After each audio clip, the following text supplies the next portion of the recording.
টি-20 world cup 2026-এর team of the tournament কেমন হয়েছে এইমাত্র ঘোষণা করে দিল আইসিসি। অবাক করে দেওয়ার মতো বিশ্বকাপ জয়ী ক্যাপ্টেন সূর্য কুমার যাদব জায়গা পায়নি আইসিসি টিম অফ দ্য টুর্নামেন্টে। না জায়গা পেয়েছে বিশ্বের 1 নম্বর বোলার এবং বিশ্বকাপের joint highest wicket taker Varun Chakravarthy, এমনকি বিশ্বের 1 নম্বর টি-20 ব্যাটসম্যান অভিষেক শর্মা, সেও কিন্তু জায়গা পায়নি। 2026 টি-20 বিশ্বকাপের টিম অফ দ্য টুর্নামেন্টটা কেমন হলো এবং কিসের ভিত্তিতে এই প্লেয়ারদেরকে টিম অফ দ্য টুর্নামেন্টে জায়গা দিয়েছে আইসিসি সেটা আপনাদেরকে জানাই। যেখানে ওপেনিং স্লটে পাকিস্তান থেকে একটা প্লেয়ারই সুযোগ পেয়েছে, সাহেবজাদা ফারহান। পাকিস্তানের এই বিশ্বকাপটা ভালো না গেলেও সাহেবজাদা ফারহান তার কিন্তু এই বিশ্বকাপটা দুর্দান্ত গেছে। তিনি ব্যাট হাতে সর্বোচ্চ টি-20 বিশ্বকাপের হাইয়েস্ট রান 383 রান করেছেন এবং তার সঙ্গে তার ওপেনিং পার্টনারের সুযোগ পেয়েছে সঞ্জু স্যামসং। সঞ্জু স্যামসং যিনি প্লেয়ার অফ দ্য টুর্নামেন্ট হয়েছেন, অবিশ্বাস্যকরভাবে 80-র অ্যাভারেজে 321 রান করেছেন তিনি এবং টুর্নামেন্টের সেরা প্লেয়ারের পুরস্কার পেয়েছেন। ওয়ান ডাউনের সুযোগ পেয়েছে ঈশান, তিনি দুর্দান্ত স্ট্রাইক রেটে তিনি 317 রান করেছেন ভারতের জন্য এবং ভারতকে বিশ্বকাপ জেতাতে অনেক বড় ভূমিকা পালন করেছেন। 4 নম্বরের সুযোগ পেয়েছে এবং এই দলের ক্যাপ্টেন হিসেবে আছে এইডেন মার্করাম, সাউথ আফ্রিকার ক্যাপ্টেন। মার্করাম তার ব্যাট হাতেও টুর্নামেন্টটা দুর্দান্ত গেছে। সাউথ আফ্রিকার জন্য ইনি 286 রান করেছেন এবং বিশ্বকাপের একটাই ম্যাচ হেরেছেন, তাও আবার সেমিফাইনালে, তাই জন্য ফাইনালে প্রবেশ করতে পারেনি সাউথ আফ্রিকা। তবে Aiden Markram as a captain player হিসেবে আউটস্ট্যান্ডিং খেলেছিলেন বলে মার্করাম সুযোগ পেয়েছে টিম অফ দ্য টুর্নামেন্টের 5 নম্বর প্লেয়ার হিসেবে আইসিসি জায়গা দিয়েছে ভারতীয় ক্রিকেটার এবং অলরাউন্ডার হার্দিক পান্ডিয়াকে। হার্দিক অনায়াসেই বলতে পারি এই বিশ্বকাপের বেস্ট অলরাউন্ডার তিনিই ছিলেন। ব্যাট হাতে বিধ্বংসী 217 রান তিনি করেছেন এবং শুধু তাই নয়, ভারতের জন্য প্রায় প্রত্যেক ম্যাচে 4 ওভার করে বল করে 9টা গুরুত্বপূর্ণ উইকেটও নিয়েছেন। আইসিসির লিস্টে 6 নম্বর প্লেয়ারের জায়গা পেয়েছে ইংল্যান্ডের ক্রিকেটার উইল জ্যাক্স। ইংল্যান্ডের জন্য তিনি দরকারে বিধ্বংসী 226 রান ব্যাট হাতে করেছেন এবং দরকারে কিন্তু বোলিংয়ে 9টা গুরুত্বপূর্ণ উইকেট নিয়ে ইংল্যান্ডকে কিন্তু সেমিফাইনাল অব্দি পৌঁছে দিয়েছিলেন। এই লিস্টে 7 নম্বর প্লেয়ার হিসেবে জায়গা পেয়েছেন ওয়েস্ট ইন্ডিজের একমাত্র প্লেয়ার জেসন হোল্ডার। গুরুত্বপূর্ণ নক খেলে ওয়েস্ট ইন্ডিজকে অনেকবার জিতিয়েছেন।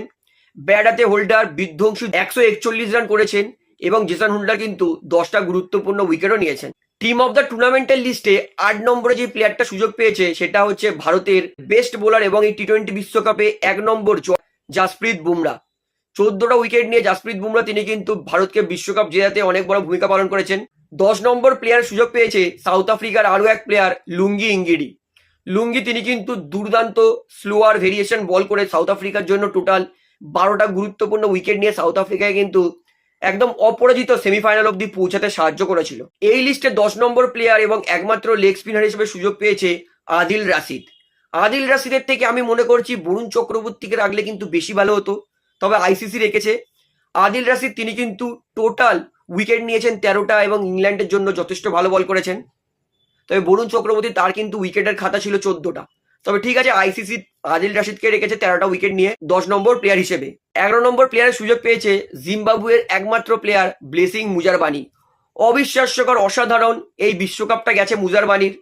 তিনি 6টা ম্যাচে জিম্বাবুয়ের জন্য 13টা গুরুত্বপূর্ণ উইকেট নিয়েছেন এবং শুধু তাই নয়, জিম্বাবুয়ে অস্ট্রেলিয়ার মতো একটা চ্যাম্পিয়ন দল এবং শ্রীলঙ্কার মতো একটা ভালো চ্যাম্পিয়ন দলকে কিন্তু হারানোতে মুজারবানি কিন্তু জিম্বাবুয়ের জন্য বিশাল বড় গুরুত্বপূর্ণ ভূমিকা পালন করেছিলেন।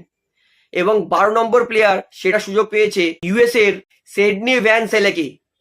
তিনি অবিশ্বাস্যকর 4 ম্যাচে 13টা উইকেট নিয়ে নিয়েছিলেন ইউএস এর জন্য।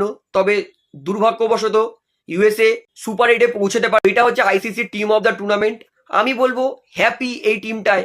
তবে আমি একটাই পরিবর্তন দেখতে চেয়েছিলাম, আদিল রাশিদের পরিবর্তে যদি বরুণ চক্রবর্তী সুযোগ পেত তাহলে কিন্তু আমি বেশি খুশি হতাম।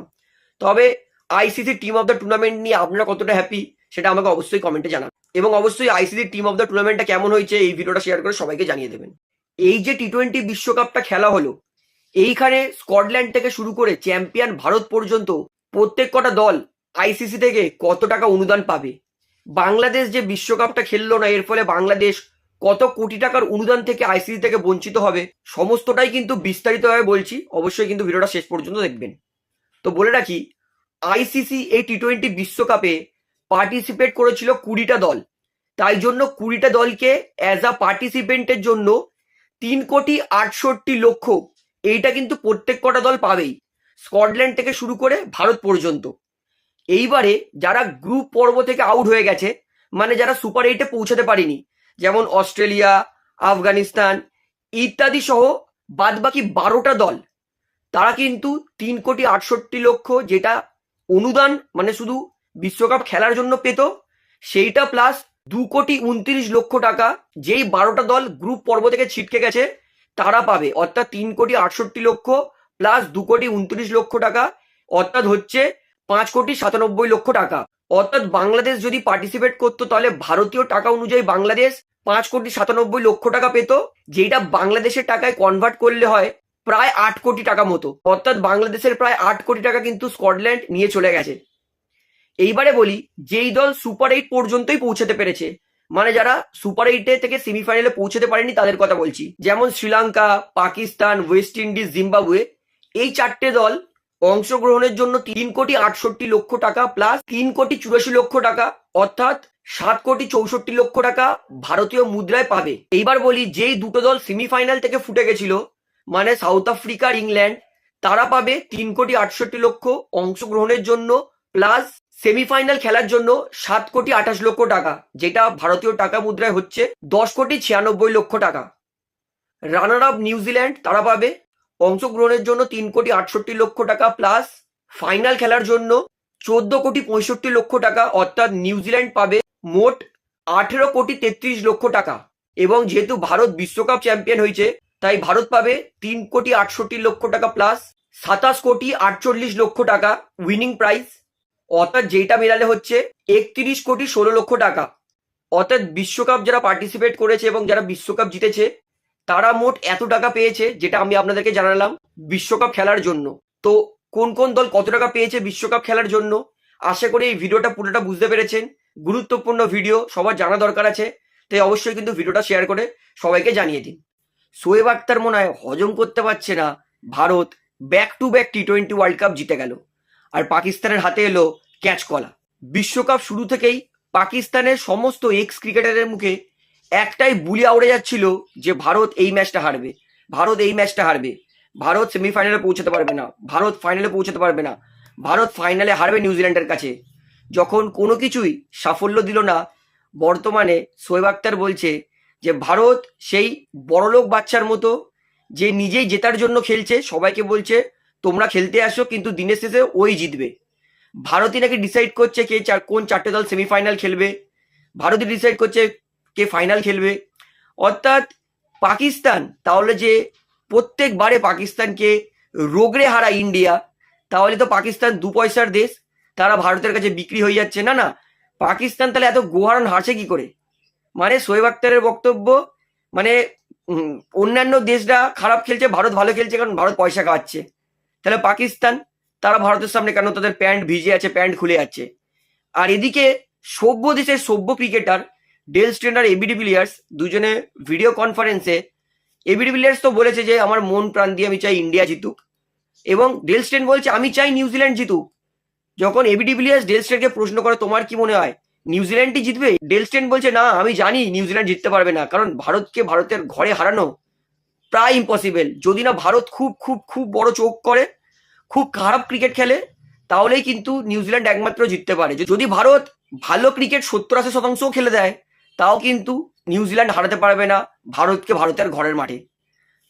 অর্থাৎ ডেল স্টেন তিনি চাইছে যে নিউজিল্যান্ড জিতুক, কিন্তু তিনি জানেন ভারতকে ভারতে হারানো প্রায় অসম্ভব যদি না ভারত খুব খারাপ ক্রিকেট খেলে।